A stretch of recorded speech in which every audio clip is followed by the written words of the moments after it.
Er, Hey, YouTube Gundam here. Welcome back to Space Engineers. I built something. If you can identify that from Helldivers, yes. I don't actually know what the official name is, so I called it the Killjoy class. But this is it.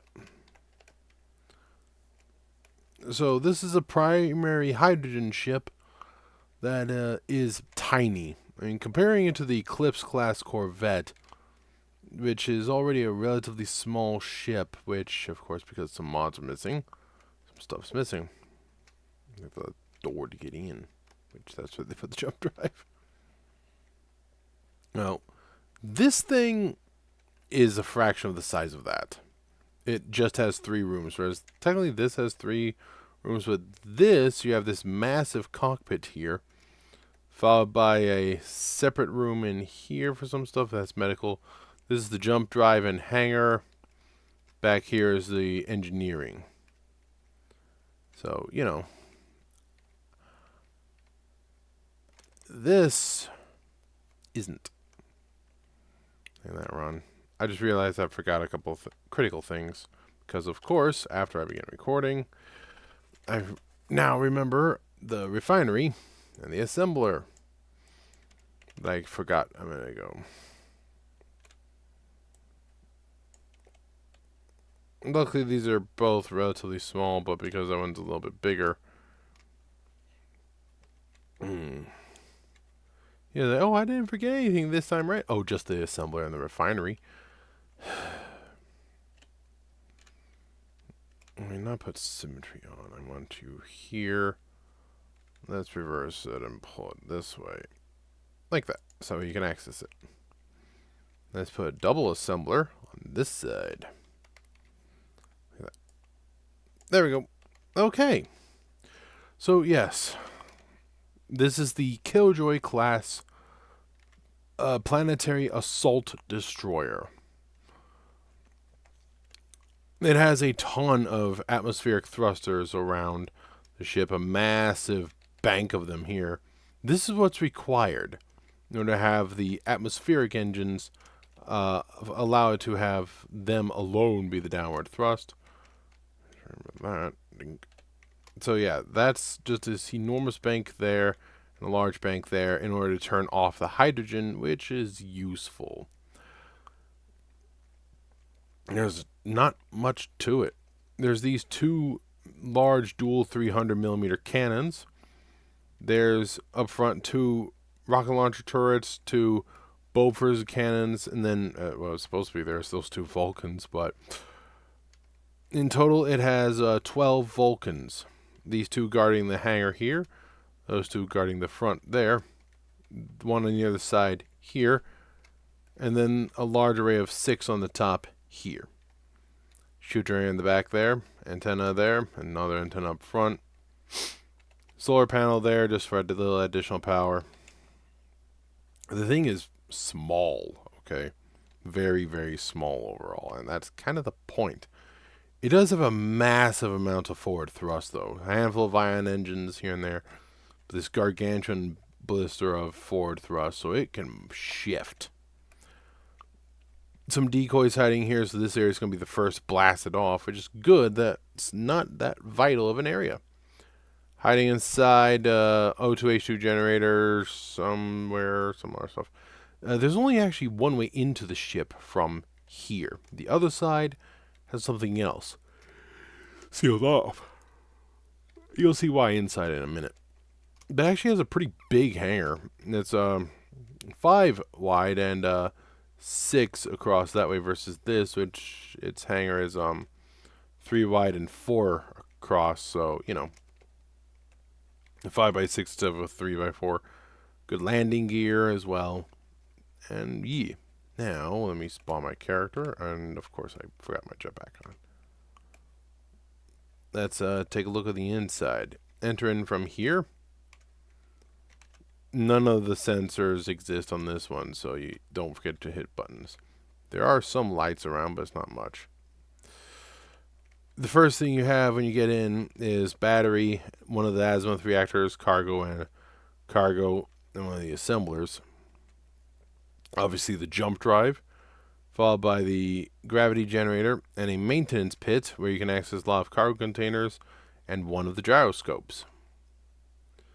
This thing actually has a decent amount of gyroscopes and it doesn't weigh very much, so, and because I'm using some of my big and powerful ones, it can shift.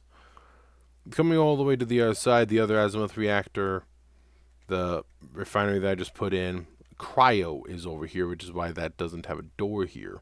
It's cryo. Where am I going? There it is.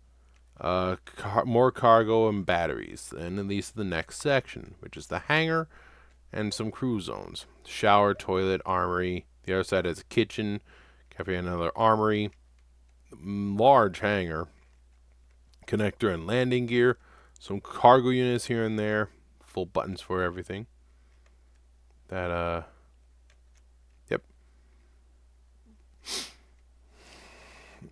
I'm using the modded ones for the one side and the unmodded ones for the other side. So, looks good. Looks good. I was thinking about putting an external button, but I decided against it. Donk. So that's what this is, this entire midsection. Then the forward section is just this, the cockpit. Not very big. Some cargo above. You have the beacon sitting here. Captain's chair. A couple other seats. This is open here, so you can go down and take a look. You have this going up. I just remembered I wanted an ore detector. I didn't put one in. There is this large forward section, which is intentional. Yeah. Okay. Now where to put it so it doesn't get blown off by a weapon? That will be of use. I don't want it anywhere in front of that thing. It does need to be near the front, though, so it can actually be of use to the ship. I don't want them to walk on it. I want this window. Ah, hello. I just realized I don't have my LCDs. There we go. A couple LCDs. Help with piloting or being the captain. But now with an ore detector, actually be of some use. Let me, LC panel 1 and 2. Get rid of that on the terminal. Ore detector, maximum. Yeah. Shields. 946,000. It's not that much, actually. But, you know. At less than 1.4 million kilos, it's pretty lightweight, and it has to be an atmospheric craft. Yet, I mean, 12 Vulcans, those dual 300s, then you got the Bofors and the rockets. I mean, look at this view. Looking at it from down here is even better. Engines, Vulcans, Bofors, rockets, and that thing with engines. I mean, if these are firing, it's hotfoot.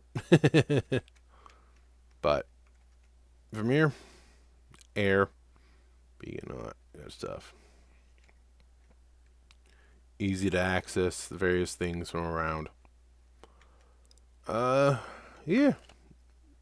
There's really nothing to it. A couple spotlights up front here, and obviously the flashers, which are around. I do love putting that on my ships. I threw in a couple of heat vents because they have something here. I wanted lights as well, so I threw in that. This is important because it does cut away here, as is above and below, because that is literally the ceiling, and it's only a half block, and only a light one. So, yeah. It's, yeah. It's not pretty, and it's not that tough without its shields. But with all those Vulcans, she can dish it out for on defense. It's meant to have planetary assault. You throw in some sort of large ground vehicle in here, hooked up to that connector like a tank with thrusters, and they land, throw out a lot of infantry, throw them out. There's not too many seats, of course. There's almost no seats. Only a couple cryopods, so I might want to actually throw in some seats. Yeah, is this the one center mount? That's the center mount, so I'm with the offset. Right. It's light there. I can't put it there.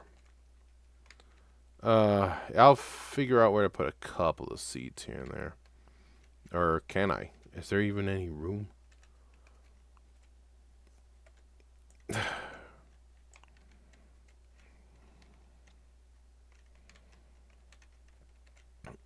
Yeah, just the one side, but not the other. How it works.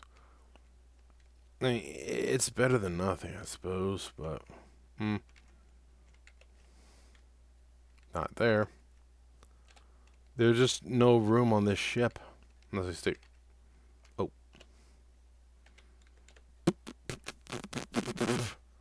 Hey, they're jump troops. They're drop troops. They drop out, and they literally drop out from there. That actually makes a lot of sense. So I don't want to fix that with a catwalk. Of course, I forgot about that. So they can't. It's just going to have to be claimed to be glued to the wall. And it kind of is, so, you know. Yeah, that works. It doesn't look pretty, but that's okay. You can hold a light infantry now. I need to stop forgetting things before I record. Whatever. I'm not going to show off this thing's speed. In atmosphere, it's not too great. In space, it's pretty good. But at least the atmospheric thrusters are capable of holding the ship up on their own. Or not since I increased the weight a little. They no longer are. Of course not. You increase the weight just a little. It was 1,370, now it's 1,390. So now I need even more. Maybe I want to put in a big one somewhere. Give me that. Oh, that's no, that's so big. I can't put that on, can I? So eliminate a bunch of these. That'll work.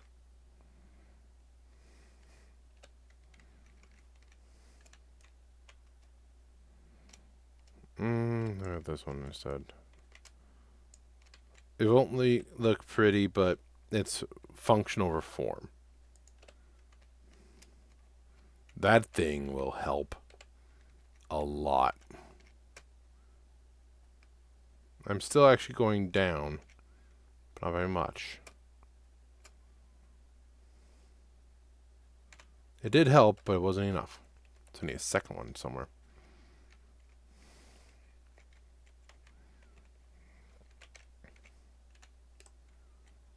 That's the hydrogen tank there, so it'd probably be better I cover this up anyways. Now they will, with two of the big boys. Yep, I'm going up. Barely, but up is up. There we go. That's better. So now it's just over 1.4 million. But it works. There we go. I also want to change this somehow. If I do heat.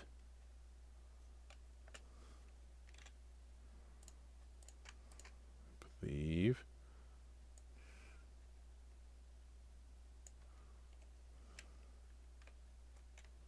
Yep, that looks much better.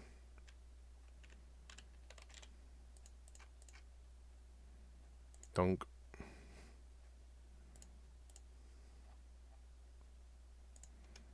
I use the azimuth seats because they're a fraction of the weight.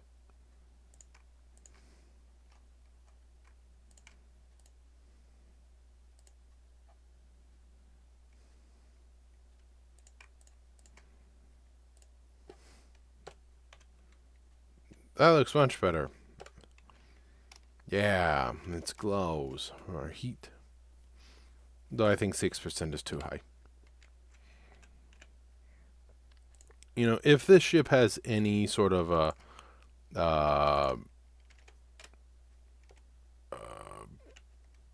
cargo, the atmospherics aren't going to be enough. But for just delivering an empty ship, you know, it'll work.